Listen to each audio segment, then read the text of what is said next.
Hey guys, I wanted to send you a quick video this morning thinking about this past weekend. I was in Hawaii and spoke to a lot of real estate brokers, and these are guys and gals that are running sales forces that are obviously doing their own business. And I was just reminded in conversations with them as I talked about strategies from my best-selling book, Time Traps, that one thing that will never change in a workflow will be you having to make a decision on what you do and what you don't do.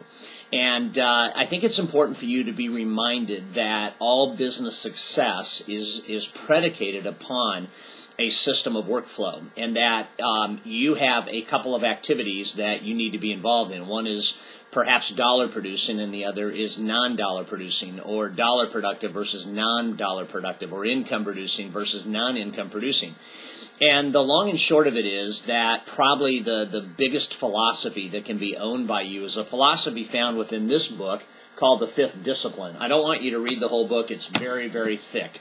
But one of the things that Peter Senge talks about, which I think supports what I want to say to you very quickly, is this idea that if you build capacity in advance of demand, it's actually a strategy for creating demand. And what I mean by that is when you are consuming between 50 and 75% of your time on things that don't produce income, you don't have enough capacity to feel comfortable to do more of what produces income. And so the art of delegation and building a team, and I've often said the bigger your dream, the bigger the need for team.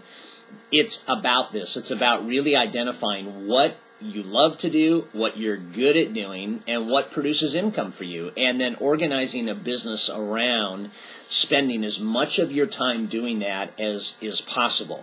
And then to be looking at every single thing that typically interrupts or gets in the way, even large-scale time consumers like email and things of that nature, which still the 80-20 principle applies to, and that 8 out of 10 emails are probably not income producing.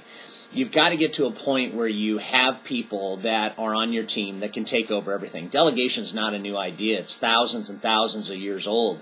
But it is an idea whose time has come. If you want to be the best you can be, have more joy on the job, do what you love to do, be in your sweet spot for a bigger part of the day, and not get, not be held back and held down by the stuff that doesn't give you joy and that doesn't allow you to optimize your income-producing opportunities. Now, let me close with just a concept that's pretty big, and it's called ending your career early. And what I mean by that is the faster you get to a point where you have a competent team that surrounds you, the less number of years you actually have to work. And the reason being is that you can produce in a decade the same financial results that it might take the average person 3 decades to produce if you follow this model. So build capacity in advance of demand as a strategy for creating demand. Do what you do best, delegate the rest, love what you do, be in your sweet spot all day long, and make sure you're making money every hour. Okay? Take care. Talk to you again.